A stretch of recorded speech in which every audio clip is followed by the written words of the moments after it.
Hey guys, hello everyone. और बहुत ही awesome session लेकर आपके लिए मैं आपकी दोस्त बुशरा खान। आज हम करने जा रहे हैं मिडिवल इंडिया, और मिडिवल इंडिया का सेशन है और उसमें भी मैं आपको पढ़ाऊंगी तुगलक डायनेस्टी। याद होगा जब मैं नहीं थी तो मैंने कुछ स्टूडेंट्स को प्रैक्टिस के लिए दे दिया था कि 3 दिन की छुट्टी पर गई थी और वो अच्छे स्टूडेंट थे। उसमें से एक स्टूडेंट हैं हमारे, उन्होंने कोशिश की तुगलक डायनेस्टी पढ़ाने को कि मैम नहीं है तो मैम अगली डायनेस्टी तो वो पढ़ाएगी, तो वो तुगलक डायनेस्टी ही पढ़ाएंगी। तो ये सोचकर उन्होंने तुगलक डायनेस्टी से कुछ इन्फॉर्मेशन देने की आपको कोशिश की। लेकिन आज मैं बहुत ही एग्ज़ाम पॉइंट ऑफ व्यू से वैल्यूएबल और बहुत ही विस्तार भी कहिए और बहुत वैल्यूएबल भी कहिए और बहुत शॉर्ट से शॉर्ट भी कहिए, मतलब प्रीशियस जितना भी हो सकता है तुगलक डायनेस्टी वो मैं आज आपको पढ़ाऊंगी। ठीक है, तो एक तो हर वीडियो को ध्यान से सुनिए और साथ ही वीडियो को ध्यान से सुनने के साथ साथ चैनल QCL को सब्सक्राइब ज़रूर कर लें, जिससे कि आपको तमाम कंटेंट मिले और नए कंटेंट के अपडेट भी मिलते रहें। सभी अपडेट्स के लिए आप बेल आइकन को हिट कर लें। चलिए स्टार्ट करते हैं। आज है जी 21 जून 2021 और 21 जून का करंट अफेयर मुझे आज नहीं लेना पड़ा क्योंकि आज स्टूडेंट्स की ख्वाहिश थी कि हम तुगलक डायनेस्टी पढ़ें, तो मैं पढ़ाती हूँ आज आपको। अच्छा, पहले ही बात करते हैं हम गयासुद्दीन तुगलक। ये जो हैं तुगलक डायनेस्टी के फाउंडर भी हैं और फाउंडर पहले सुल्तान तुगलक डायनेस्टी के फाउंडर कौन है? गयासुद्दीन तुगलक। इनका जो यानी ड्यूरेशन ऑफ रूल रहा, जो इनकी हुकूमत का वक्त हुकूमत रहा या इनके शासन काल जो था वो कितना था? 1320 से 1325 तक, 1322 1325। तो ये गयासुद्दीन तुगलक जो हैं ये सबसे पहले, और इनका ड्रीम था कि ये दिल्ली में रूल करें, दिल्ली के सुल्तान बने। खैर 1320 में, और इनका जो है इनको गाजी खां के नाम से भी जाना जाता है, गाजी खां। ठीक, याद रखना ये बात। अब क्या होता है आगे कि जब ये जैसे ही सुल्तान बनते तो ये काम करते हैं और इन्होंने क्या, जिसका आज हम लोग जैसे उड़ीसा के नाम से जानते हैं तो उसको उत्कल क्षेत्र भी कहते हैं ना। मैं बताती हूँ ना, उत्कल दिवस, उड़ीसा दिवस, तो उसी नाम। तो उत्कल क्षेत्र बंगाल का क्षेत्र, और यानी बंगाल और उड़ीसा और वारंगल, ये इस क्षेत्र में भी अपनी जो यानी अपना जो रूल है उसको एक्सपेंड कर देते हैं, यानी उसको फैला देते हैं। तो काफ़ी बड़ा एरिया शामिल होता है इनके जो है हुकूमत में। कौन सा कि मतलब बंगाल का था और जो है वारंगल का और उत्कल, या आज उड़ीसा का क्षेत्र कह सकते हैं। ये इन्होंने किया और इनका नाम याद रखिएगा, इनसे ज़्यादा क्वेश्चन आने के चांसेस नहीं हैं, लेकिन जो इम्पोर्टेंट बातें हैं वो तो हम करेंगे ही। कहते हैं 1325 में जो इनकी डेथ हुई है वो, यानी 1325 में जब इनकी डेथ हुई थी तो वो इस तरह हुई थी कि बंगाल में एक वुडन, हाँ, एक जो है वुडन मतलब एक वुडन इमारत बनी थी, मतलब लकड़ी की थी वो इमारत, और वो ढह गई। अचानक एक विक्ट्री हो गई थी, वो ढह गई, यानी उसको वो कोलैप्स हो गई और वो जो है उसी में दब के मर गए। ये ज़्यादातर कहा जाता है कि इनकी डेथ का जो हुई वो ऐसे हुई 1325 में। अच्छा, इनके कई बेटे थे, जैसे कि उलूग खां, जूना खां, जिसे जूना खां और जोना खां दोनों ही नाम से जाना जाता है। तो इनके कई बेटे थे, लेकिन ये पहले से डिसाइडेड था, यानी ये पहले से नॉमिनेशन हो चुका था कि गयासुद्दीन तुगलक के बाद सुल्तान कौन बनेगा, तो वो मोहम्मद बिन तुगलक। कौन थे? मोहम्मद बिन तुगलक। इनका असली नाम क्या था? जूना खां या जोना खां, याद रखना। यहीं से क्वेश्चंस आने के बहुत चांसेस हैं, और फ़िरोज़ तुगलक यानी फ़िरोज़ शाह तुगलक से भी क्वेश्चंस आने के एग्ज़ाम्स में बहुत चांसेस हैं। तो ध्यान से सुनिए मोहम्मद बिन तुगलक को। इनका जो रूल ऑफ ड्यूरेशन था तो इनका 1325 से लेके 1351 में इनकी डेथ होती है। 1325 यानी 1325 टू 1351। अब ये जूना खां बने, जैसे ही सुल्तान बने तो सबसे पहले इन्होंने क्या किया, अब इनकी देखिए, इधर बहुत ध्यान से सुनिए। पहली गलती इन्होंने क्या की कि गंगा यमुना जो गंगा जमुना का जो दोआब क्षेत्र था, दोआब क्षेत्र क्या होता है, दो नदियों के बीच का जो एरिया होता है, वहाँ पे एग्रीकल्चर बहुत अच्छी होती है, मिट्टी बड़ी ज़रखेज़ होती है, यानी बड़ी फर्टाइल सॉइल होती है। तो ये यहाँ पर एग्रीकल्चर बहुत अच्छा होता है, कल्टीवेशन के हिसाब से बहुत ही बढ़िया होता है ये दोआब क्षेत्र। तो इन्होंने क्या किया कि दोआब क्षेत्र में गंगा जमुना का जो दोआब क्षेत्र था, वहाँ पे आते ही टैक्स बहुत भारी बढ़ा दिया। इन्होंने सोचा कि इन्होंने टैक्स को मतलब एक हैवी टैक्स इम्पोज कर दिया, जिसकी वजह से लोग घबरा गए। क्या हुआ कि अच्छी होती है कृषि वो बात ठीक है, लेकिन जितना टैक्स उन्होंने लगाया उतना टैक्स लोगों की जो है अफोर्ड करने की कंडीशन नहीं थी। तो ये बात थी। अब जब इन्होंने इतना ज़्यादा टैक्स लगाया तो इतना हैवी टैक्स ये हो गया, और पहले से बहुत टैक्सेस ये सोचते थे कि मेरा ख़जाना आएगा तो हुकूमत अच्छी चलेगी, है ना, मेरा रूल अच्छा चलेगा। इनका अलग तरह का सोचना था, लेकिन ये नहीं सोचा कि इतने टैक्स लोग बियर कैसे करेंगे, है ना, इतना अफोर्ड कैसे करेंगे, इतना पे कैसे करेंगे।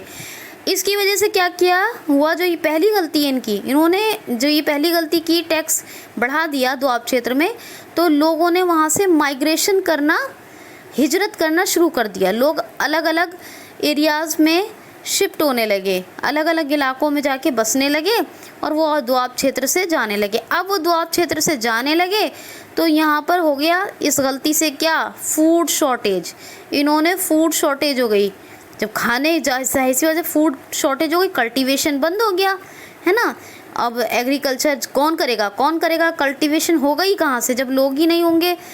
तो टैक्स तो दूर की बात है, वो इलाका ही वीरान हो जाएगा। तो इनकी पहली और बहुत बड़ी गलती थी। इनको एहसास हुआ अरे मैंने बहुत बड़ी गलती की, लेकिन बहरहाल अब होना क्या था, जो नुकसान हुआ वो तो हुआ ना, वक्त भी गया और नुकसान भी हुआ। दो गलतियां हो गई इससे। एक तो जो है कि मतलब फूड शॉर्टेज हो गई, कल्टीवेशन, लैक ऑफ कल्टीवेशन हो गया, यानी एग्रीकल्चर ही होना बंद हो गया। और ये कि टैक्स लोग अलग से पे नहीं कर सकते थे, तो वो इलाका भी, वो बसावत वो नहीं रही, वहाँ आबादी नहीं रही, क्योंकि लोगों ने जाना शुरू कर दिया वहाँ से। पहली ये गलती थी इनकी।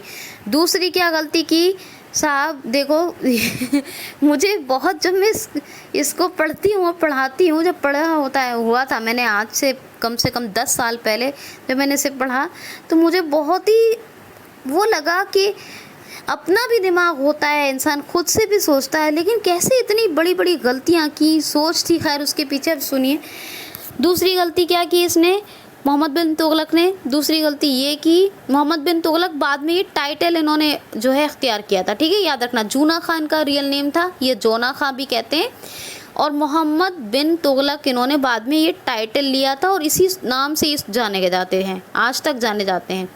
तो इनकी दूसरी गलती ये थी कि इन्होंने अपनी राजधानी को क्या किया, दिल्ली से लेके देवगिरी में शिफ्ट कर दिया, जिसका नाम बाद में दौलताबाद या तुगलकाबाद पढ़ा। वैसे दौलताबाद सही है, ठीक है, दोनों ही पढ़े तो बता दिया मैंने आपको, दौलताबाद या तुगलकाबाद।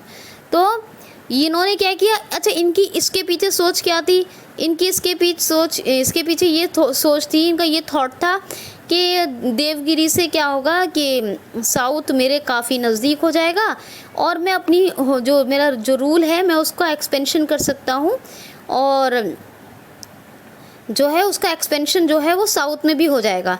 तो ये सोच, अब दिल्ली को तो संभाल नहीं पा रहे थे अभी, और अभी एक मुसीबत फूड शॉर्टेज और दुनिया भर की टैक्स का ये सब चलन की वजह से, तो बहुत ज़्यादा टैक्स की मतलब बढ़ाने की वजह से, तो यहाँ के तो लोग बेचैन थे ही, तो इन्होंने साउथ कैपिटल ही शिफ्ट कर दी। अब देवगिरी में कैपिटल शिफ्ट की ना, तो ये वहाँ से साउथ को जीत पा रहे थे, क्योंकि साउथ नज़दीक बेशक था लेकिन इतना नज़दीक नहीं था, मतलब उस पर ना ये कोई अपना इरादा बना पा रहे थे कि मैं साउथ पे ऐसे अटैक करूं और मैं अपने रूल में इसको मिला लूं, तो ये कुछ ऐसा भी नहीं कर पा रहे थे। और ऊपर से दिल्ली में लोग इनसे पहले ही नाराज़ थे, ठीक है, और लोगों को शिफ्ट भी करना पड़ा, जिसकी वजह से क्या हुआ कि जो है ना तो इनका जो कंट्रोल है, ना तो वो नॉर्थ में रहा और ना ही वो साउथ में अपना जो है अस्तित्व बना पाए। तो अब नॉर्थ भी जा रहा था हाथ से और साउथ भी जा रहा था। अब इन्होंने क्या किया, फटाफट से अपनी कैपिटल को फिर से दिल्ली शिफ्ट किया। तो याद रखना, दिल्ली टू देवगिरी हुई, जिसका नाम दौलताबाद रखा गया, दौलताबाद के नाम से जाना जाता है, उसको तुगलकाबाद भी कहा जाता है। और फिर से इन्होंने जब ये देखा कि ना मेरा नॉर्थ में जो है एक्सपेंशन है अब सही मतलब रहेगा और ना मेरा साउथ में कंट्रोल रह पाएगा, तो इन्होंने फिर से दिल्ली ही अपनी कैपिटल शिफ्ट कर दी। अच्छा, तीसरी क्या गलती की, तीसरी गलती ये की इन्होंने कि जो करेंसी कॉइन्स थे वो इन्होंने क्या किया, टोकन करेंसी जो की चलाई अपनी, वो कांसे और तांबे के सिक्के यानी कॉपर एंड ब्रॉन्ज कॉइन्स को इंट्रोड्यूस कर दिया। अब करेंसी इन्होंने क्या सोचा, अब इनकी इसके पीछे सोच क्या थी कि अरे सोना चांदी के कॉइन बनेंगे, इतना खर्चा होगा, इतना धन जो है मतलब उस पर लगाना पड़ेगा। तो अब ऐसा करता हूँ मैं, क्यों ना उनकी वैल्यू, उनका जो महत्व है, उनकी जो कीमत है, वो वैल्यू उनकी वही रखूँगा जो सोने चांदी की कॉइन है उनकी है, सोने चांदी के सिक्कों की। तो इन्होंने क्या किया, तांबे और कांसे के, तांबे और कांसे, ब्रॉन्ज कहते हैं, ब्रॉन्ज किसको कहते हैं, कांसे को, और कॉपर तांबे को। तो तांबे और कांसे के सिक्के चला दिए और उसकी वैल्यू वही रख दी। अब जब आप सोना, अब आप सोचने की बात है, सोना चांदी तांबे कांसे सबको बराबर कर दोगे तो भैया इकोनॉमी क्या हो जाएगी, इकोनॉमी हो जाएगी अस्त व्यस्त ध्वस्त, क्या हो जाएगी, बर्बाद सी हो जाएगी। इकोनॉमी पे कितना भारी फर्क पड़ेगा हैं। आपने सोने की कीमत भी वही रखी, वैल्यू वही रखी है, चांदी की भी वही है, तांबे की वही है, ब्रॉन्ज की वही है, तो अब तो इकोनॉमी की तो बस हालत ख़राब हो गई। अब तो लोग इतनी तकलीफ़ में आ गए कि पूछिए मत, बहुत बड़ी तकलीफ़ में आ गए, क्योंकि सोना चांदी तांबे और जो सोना चांदी की तो कीमत जो थी और वही कीमत रख दी उन्होंने जो इंट्रोड्यूस की करेंसी, कौन से सिक्के चला दिए, ब्रॉन्ज एंड कॉपर कॉइन्स। तो ये इनकी तीसरी बहुत बड़ी गलती। फिर इसके बाद इन्होंने क्या किया कि इनकी चौथी बहुत बड़ी गलती हुई कि इन्होंने फेल्ड एक्सपीडिशन हुए, यानी इन्होंने जो भी, अब देखिए इंडिया तो इंडिया, अब क्या करते हैं ये, इन्होंने इराक और खुरासान को जीतने के लिए ये खुरासान पर हमले की तैयारी की। अब बताओ, इतनी दूर की यहाँ की असम्बली ने इराक और खुरासान को जीतने के लिए उसे अपने रूल में मिलाने के लिए खुरासान पर हमले की तैयारी की, जिसकी वजह से इन्होंने क्या किया, बहुत बड़ी आर्मी बनाई, बहुत बड़ी, ऑलमोस्ट कहा जाता है कि 3,70,000 लोगों की इन्होंने आर्मी तैयार की। 3,70,000। एक तो पहले से ही लोग तकलीफ़ में, इकोनॉमी एकदम अस्त व्यस्त, और ऊपर से 3,70,000 लोगों की आर्मी का खर्चा। सोच के देखिए क्या होगा, सोचिए क्या होगा। पहला इसमें हो गए वो नाकाम, इन्होंने देखा कि भाई ये तो मुश्किल है, इकोनॉमी की हालत बहुत ख़राब है, लोगों का इतना बड़ा खर्च है जो हम उठा नहीं सकते, इराक और खुरासान तो जीतने की बात दूर है। तो इनका ये जो एक्सपीडिशन है, इनकी चौथी गलती ये भी जो है बहुत बड़ी हो गई। फिर उसके बाद इन्होंने क्या किया, एक कराचील का क्षेत्र कहलाता है, कराचील कहते हैं, मैं बताती हूँ आपको, ये कहलाता है हिमालय का क्षेत्र, जैसे कि मान लो हिमाचल प्रदेश, हाँ बिल्कुल, हिमाचल प्रदेश का जो इलाका था, हिमालयी इलाका, अब इन्होंने उस पर हमला किया कि वहाँ पर जो है मैं मतलब अटैक किया कि उसे अपने रूल में जो है शामिल कर लूँगा। उन लोगों हिमाचल प्रदेश को जो है मैं अपने रूल में इसका विलय कर लूँगा, अपनी हुकूमत में इसको मिला लूँगा, तो मेरा रूल जो है पूरे भारत में फैल जाएगा। साउथ में तो अभी फैला नहीं था। तो बहरहाल इन्होंने यही सोचा कि हिमाचल प्रदेश पे भी, तो हिमाचल प्रदेश के रीजन्स मेरे रूल में जो है ऐड हो जाएंगे, ये मेरा एक्सपेंडेशन हो जाएगा, ठीक है, ये सोचा। तो अब इन्होंने क्या किया, अब कुछ हिस्टोरियंस कहते हैं, सब कुछ ही बहुत नहीं, कुछ इतिहासकार ऐसा कहते हैं कि इनका इरादा तो ये भी था मोहम्मद बिन तुगलक का कि हिमाचल प्रदेश को अपने रूल में मतलब इंक्लूड करने के बाद, एक्सपेंड करने के बाद अपने रूल को हिमाचल प्रदेश तक, इनका जो है इरादा ये था कि चाइना को अपने रूल में ले लें, मतलब चाइना को ये विन कर लें, चाइना को जीत लें। तो ये इनका ऐसा इरादा था। ये बता दो कितना ज़बरदस्त इरादा था इनका चाइना को। मगर ये मेरा ना मेरी दलील है, ना मेरा दावा है, ना मैं कुछ हूँ, ठीक है। मैंने तो कुछ हिस्टोरियंस को पढ़ा कि उनका विचार ऐसा था कि शायद ये ऐसा चाहते थे कि हिमाचल प्रदेश के बाद ये चीन को भी अपने रूल में, मतलब चीन को भी ये जो है विन कर लें और अपने रूल में मिला लें। तो ये इनका जो है, ये इनकी बहुत बड़ी गलती हुई। अब इन्होंने क्या देखा लोगों ने, अब क्या हुआ जब ये इन अटैक्स में लगे रहे करने में, कभी हिमाचल प्रदेश, कभी देवगिरी शिफ्ट कर रहे हैं, कभी इराक खुरासान पे अटैक कर रहे हैं, करेंसी ऐसी है ना, फूड कल्टीवेशन की शॉर्टेज, टैक्स बढ़ा दिया। लोगों ने सोचा कि ये तो क्या है, बिल्कुल बकवास और बिल्कुल ही बेवकूफ़ सुल्तान है, मतलब ऐसा दिल में ख्याल आया होगा लोगों के, ज़रूर आया होगा। क्यों, उसकी वजह क्या हुई, क्या वजह हुई इसकी, क्यों ऐसा मैं कह रही हूँ, क्योंकि जो है बहमनी सल्तनत और जो भी आप देखोगे विजयनगर, हरिहर बुक्का का और बहुत सी जो सल्तनत है वो उन लोगों ने अपने मतलब लोगों ने विद्रोह कर दिया और अपनी जो बहमनी रूल है, विजयनगर है, ऐसी बहुत से रूलर्स का जन्म हो गया, बहुत सी सल्तनतों ने जन्म ले लिया और लोगों ने इनके खिलाफ विद्रोह कर दिया। क्या कर दिया, विद्रोह कर दिया, जिसकी वजह से ये बहुत ज़्यादा डिप्रेशन में आ गए, बहुत सदमे में आ गए कि मैं किसी तरह भी, मैंने जो सोचा वो नहीं हुआ और कामयाब कोई सफल शासक मैं नहीं बन सका, कामयाब सुल्तान नहीं साबित कर सका खुद को, मेरे सारे एक्सपीडिशंस भी फेल हुए और बहुत बड़ी बड़ी गलतियां हुई और इतना विद्रोह और इतनी सल्तनतों ने जन्म ले लिया कि उसको काबू करना, कंट्रोल करना बड़ा ही मुश्किल हो गया।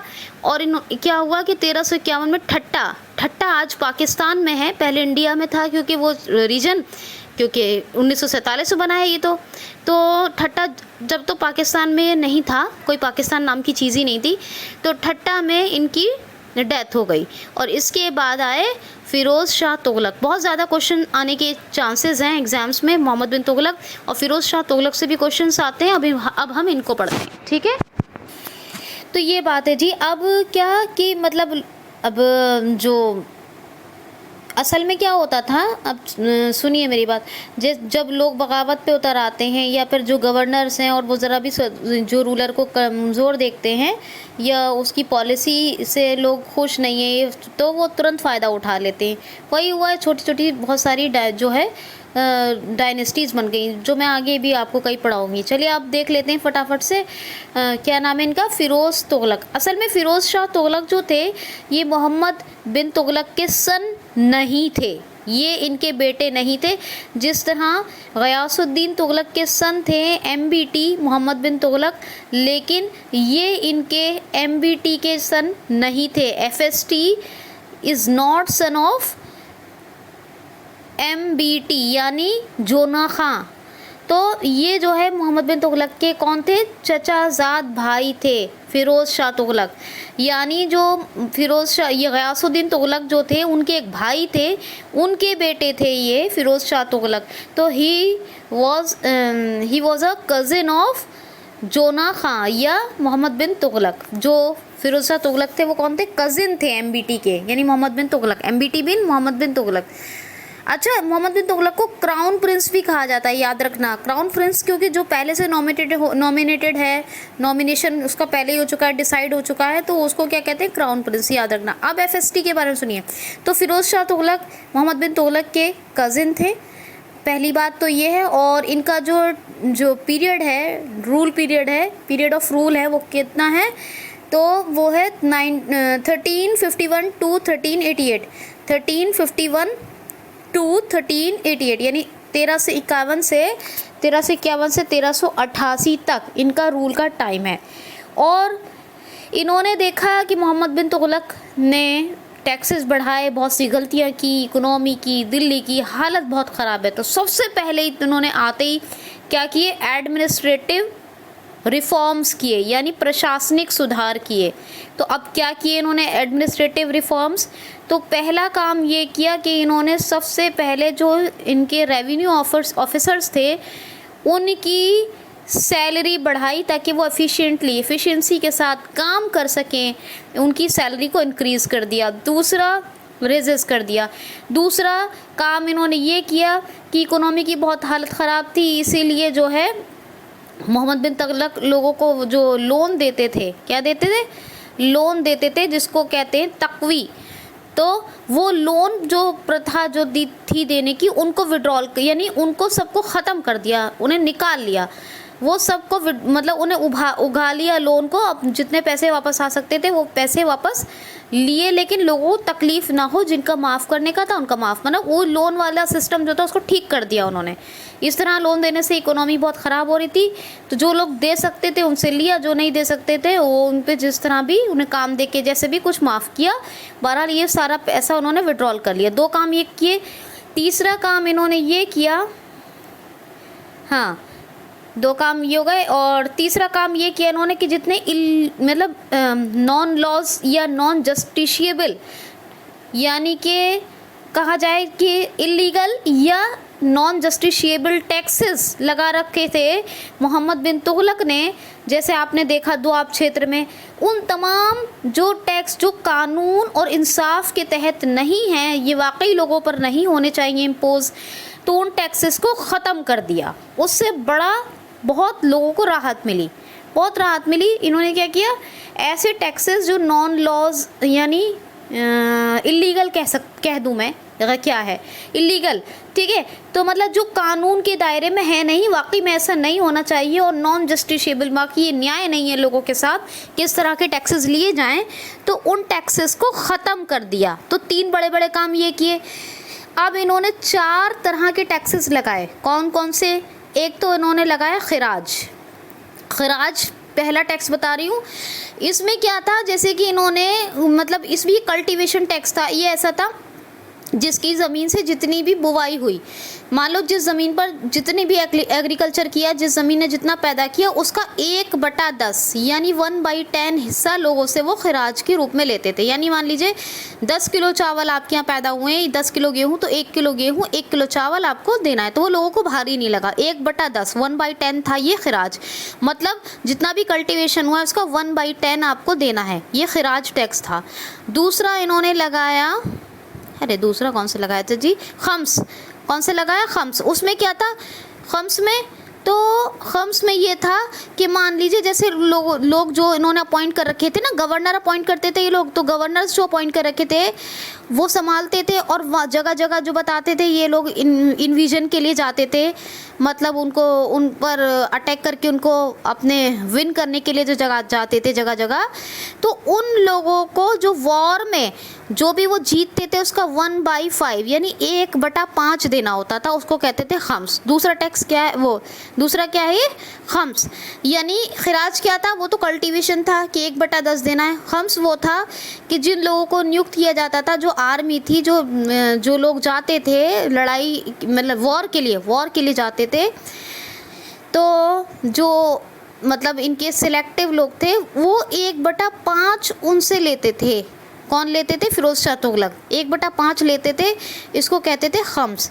यानी वॉर में जो कुछ जीता है, फिरोज शाह तुगलक के ने जिन लोगों को भेजा जगह जगह, वो लोग जो जीत के लाए उसका 1/5 लेंगे वो उसको कहते हैं खम्स। दूसरा टैक्स ये था। तीसरा था जजिया इसलिए लिया जाता था, ये तो कहते हैं कि नॉन मुस्लिम्स पर लगाया गया था, लेकिन वो अपने आज़ादी से अपने रिलीजन को फॉलो कर सकें, जो मतलब और कोई उनको प्रॉब्लम भी ना आए, क्योंकि वो तो टैक्स पेयर हैं, किसी भी तरह की कोई प्रॉब्लम कभी ना हो। ऐसा वैसे ये गलत था, नहीं होना चाहिए था, लेकिन फिर भी ये कहा जाता है कि ये गैर मुस्लिमों से लिया जाता था, मतलब दूसरे धर्मों से ये टैक्स लिया जाता था, जजिया, है ना। और वो उसका दूसरा मोटिव ये लिखा जाता है कि ताकि वो अपने रिलीजन को बहुत अच्छे से फॉलो कर सकें, उन्हें किसी भी तरह की कोई समस्या ना हो, और कभी हो तो वो सुल्तान के पास जा सकते हैं, बता सकते हैं, वो मतलब फ्रीडम के साथ ये फॉलो करें अपने रिलीजन को और अपने रिलीजियस काम करें,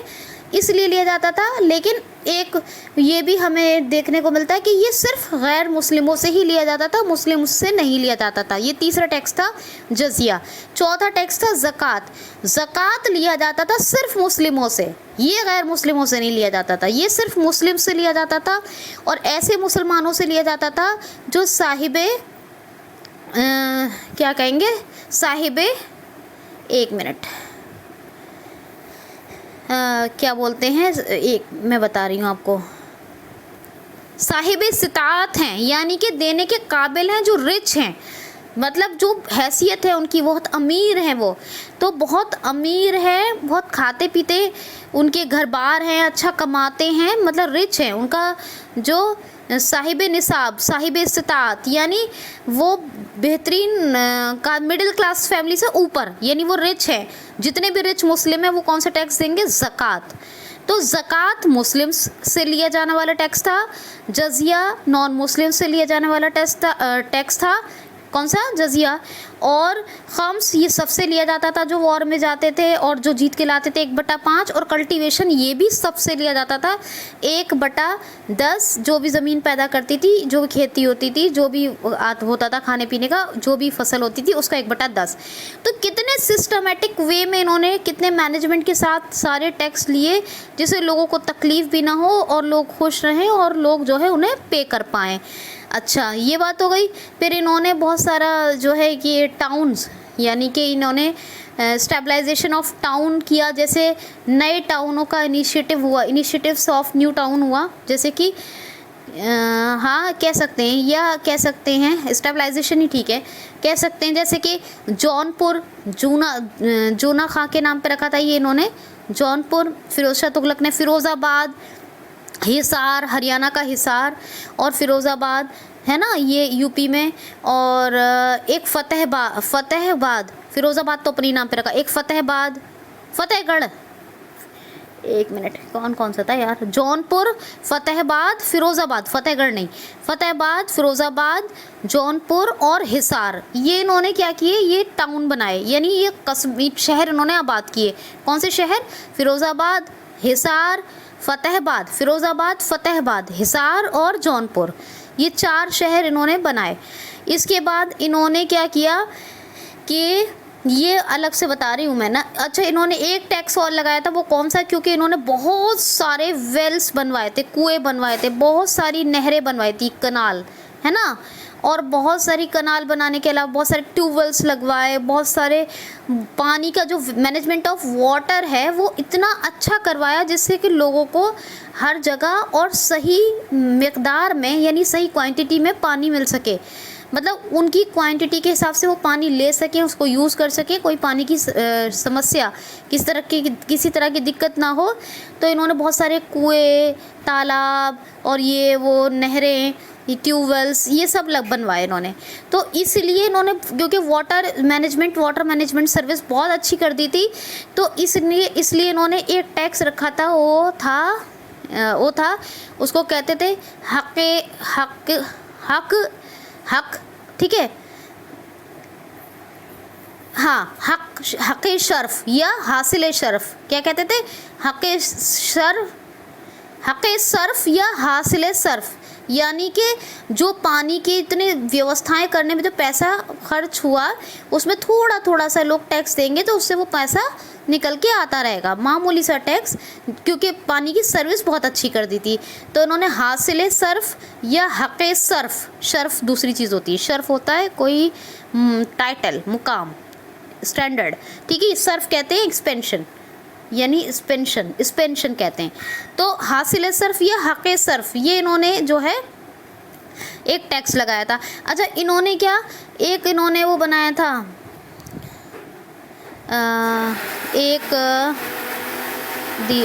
कौन सा, इन्होंने कई डिपार्टमेंट्स बनाए थे, जैसे कि कोई लोग बहुत माजूर हैं और उनको पैसे की ज़रूरत है, तो फाइनेंशियल हेल्प के लिए, जो मैं आपको क्वेश्चंस के तरह से क्वेश्चन के उसमें करवाऊंगी आंसर के फॉर्मेट में। इन्होंने कई दीवाने यानी कई दीवान बनाए थे, दीवान कहते हैं डिपार्टमेंट्स को, तो कई डिपार्टमेंट्स बनाए थे इन्होंने जिनके नाम आप याद ऐसे नहीं कर पाएंगे जैसे करंट अफेयर करवाती हूँ। बस ये 2 डिपार्टमेंट हैं, 2-3, उनके नाम में वैसे ही बताऊँगी जब अभी तुगलक डायनेस्टी के क्वेश्चन आंसर करवाऊँगी। अच्छा, इनका एक सबसे बड़ा जो इनका एजुकेशनल स्ट्रक्चर बहुत अच्छा हुआ इनके रूल में, फिरोज शाह तुगलक में के काल में ये एजुकेशनल स्ट्रक्चर बहुत अच्छा हुआ। इनकी एक बुक है फुतुहाते फिरोज शाही, और इनके यहाँ एक एजुकेशनल स्कॉलर रहते थे ज़ियाउद्दीन बर्नी, तो ज़ियाउद्दीन बर्नी वो रहते थे। और इनकी जो ये ऑटोबायोग्राफी थी कौन सी, फुतुहाते फिरोज शाही, और ये कलेक्ट बाद में किसने की थी, ज़ियाउद्दीन बर्नी ने ही पूरी इसको तरतीब में डाला था, इन्होंने लिखी थी, लेकिन ऑटोबायोग्राफी थी। किसने लिखी, ज़ियाउद्दीन बर्नी ने, फुतुहाते फिरोज शाही, ठीक है, इनकी ऑटोबायोग्राफी थी। एक खुद की, ठीक है, एक और बुक इनकी लिखी गई थी फिरोज शाह की, कौन, कुतुबे फिरोज शाही, कुतुब कहते हैं किताब को, कुतुब जमा किसकी होती है, प्लूरल होता है, किताब बुक सिंगुलर होता है, और जो बुक्स होता है, बुक्स का क्या होता है, बुक सिंगुलर, बुक्स प्लूरल, तो इसी तरह प्लूरल जो है वो कुतुब है। तो इनका वैसे नाम ही ये था कुतुबे फिरोज शाही, एक ही बुक थी लेकिन वो कई वॉल्यूम में होगी इसलिए रख दिया होगा, तो कुतुबे फिरोज शाही ये भी इन्हीं के जो है टाइम में लिखी गई। अच्छा, इन्होंने क्या किया, इनके टाइम में बहुत सारी जो है ये जैसे कि कुतुबे फिरोज शाही क्या था, ये फिज़िक्स के ऊपर लिखी थी।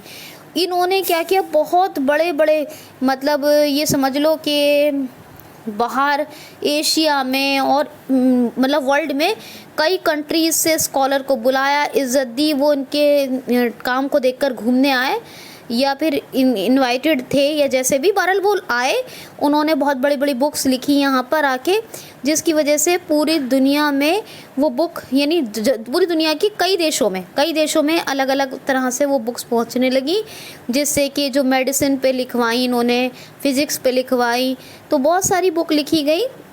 जो क्वेश्चन आंसर्स में आपको मैं 2-3 के नाम बताऊंगी, ठीक है, वो क्योंकि क्वेश्चन आंसर करवाना ज़रूरी है, तो वो बुक्स के नाम बताऊंगी। और बहरहाल 2 बुक का मैंने अभी बताया, कुतुबे फिरोज शाही और एक ऑटोबायोग्राफी फुतुहाते फिरोज शाही और ज़ियाउद्दीन बर्नी, ये आप याद रखिएगा, ये क्योंकि इससे काट नहीं सकती मैं, वो कोई, वरना मैं ये भी क्वेश्चन आंसर्स में करवाती, पर ये काटा नहीं जा सकता इसलिए। तो बहरहाल इन्होंने कई बुक्स लिखवाई हैं, 3-4 बुक हैं जो पूरी दुनिया के कई देशों में गई और उससे लोगों ने बहुत फ़ायदा उठाया, ठीक है, ये बात हुई। अब ये जो है इनका बात आती है, इन्होंने दारुल शिफा, क्या कहते हैं हॉस्पिटल्स को, दारुल शिफा, इन्होंने बहुत से दारुल शिफा यानी हॉस्पिटल्स बनाए, जिससे आवाम की बहुत अच्छी, जो जनता की बहुत अच्छी उन्हें सेवा मिली और बहुत अच्छा इलाज भी मिला, ठीक है। तो बहुत से इन्होंने हॉस्पिटल्स बनवाए, पानी की फैसिलिटी, टैक्स भी मैनेजमेंट में लिए, तो और तालीम पर यानी एजुकेशन में बहुत काम किया। तो ये फिरोज शाह तुगलक का के कारनामे या इनके सारे अचीवमेंट्स हैं, क्या है, अचीवमेंट्स। अब आती है बात कि तुगलक डायनेस्टी का पतन कैसे हुआ। तुगलक डायनेस्टी का पतन ऐसे हुआ कि 1388 यानी 1388 में इनकी डेथ हो गई। अब 1388 में डेथ हो गई इनकी, तो जो मतलब जो गवर्नर्स थे जो इन्होंने रखे थे, उन्होंने सर उठाने शुरू कर दिए। उसका मतलब ये अपन जिस टेरिटरी के, ये जिस क्षेत्र के गवर्नर यानी एक राज्यपाल आज की डेट में तो कहते हैं, मतलब जिस टेरिटरी के गवर्नर अपॉइंट किए जाते थे वो टेरिटरी को हड़प लेते थे और छोटे छोटे शासन में ये शासन का मतलब छोटे छोटे क्षेत्रों में शासन बढ़ गया। किसका? तुगलक डायनेस्टी बढ़ गया। और फिरोज शाह तुगलक का भी शासन ऐसे ही, मतलब बहुत सारे शासक हो गए, जो गवर्नर थे वही रूलर्स बन गए, उन्होंने उन इलाकों को हड़प लिया। ये ऐसे हुआ। और जो तुगलक डायनेस्टी में जो ये फिरोज शाह तुगलक के बाद जो भी रूलर आए, ये इतने पावरफुल नहीं थे, इतने कंपटीटर को हराने वाले नहीं थे, इतने सक्सीड नहीं थे। तो इन्होंने क्या किया कि ये इतने मजबूत तो थे नहीं, इतने पावरफुल नहीं थे, गवर्नर्स ने सर उठाना शुरू कर दिया। तो अब क्या बचता है तुगलक डायनेस्टी के बाद? ये बचता है दिल्ली और पंजाब।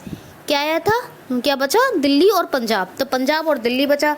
अब लास्ट में क्या होता है कि एक बहुत भारी इन्विजन हुआ, इन्विजन यानी अटैक कहिए, कौन सा, तैमूर। तैमूर ने एक 1398 में एक इन्वेजन किया इंडिया पर, जहाँ से ये बहुत सारी दौलत, बहुत सारा वेल्थ ये जीत के लेके गया।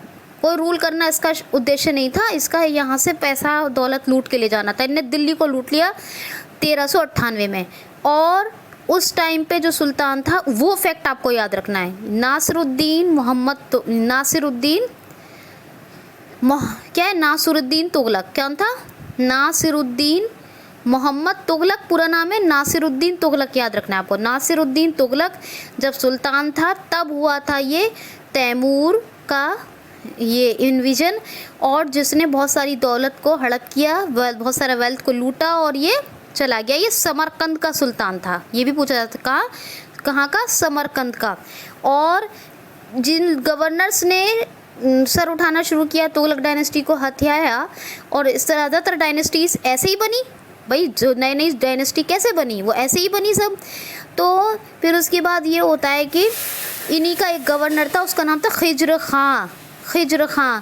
इन्होंने गवर्नर अपॉइंट कर रखा था, मोहम्मद बिन तुगलक ने करा था, वो नहीं, फ़िरोज़ शाह तुगलक ने करा था खिज्र खां को। खिज्र खां ने देखा क्या फ़िरोज़ शाह तुगलक के जाने के बाद जो भी सुल्तान आए वो कामयाब नहीं है, वो कारगर नहीं है, और तैमूर के अटैक जो इन्विजन है, इससे पूरी की पूरी जो है डायनेस्टी बर्बाद हो रही है। इसने क्या किया, फ़ौरन से हमला बोल दिया और आगाज़ हो गया, यानी स्टार्टिंग हो गई किसकी? सैयद डायनेस्टी की। तो यूँ 1398 में जब तैमूर का ये इन्विजन हुआ, जो तैमूर ने अटैक किया नासिरुद्दीन तुगलक के शासन में, उसी के बाद वो तुगलक डायनेस्टी जो है इस झटके को नहीं संभाल पाई, और दिल्ली को लूट लेने के बाद फिर वो अपना जैसे ही कमज़ोर पड़े वैसे ही खिज्र खां ने अपना शासन जमा लिया और सैयद डायनेस्टी की शुरुआत हो गई। इसी तरह 1398 में हुआ तुगलक डायनेस्टी का अंत। अब हम पढ़ेंगे नेक्स्ट डायनेस्टी सैयद डायनेस्टी, लेकिन पहले हम क्या करेंगे, क्वेश्चन आंसर्स। पहले क्वेश्चन आंसर करेंगे, वो होंगे नेक्स्ट वीडियो में। आज का वीडियो बहुत लंबा हो गया, लाइक शेयर कमेंट कीजिए, सब्सक्राइब ज़रूर करें, अपना ख्याल रखिए, खुश रहिए। वीडियो कैसा बना ज़रूर बताएं। Thanks for watching.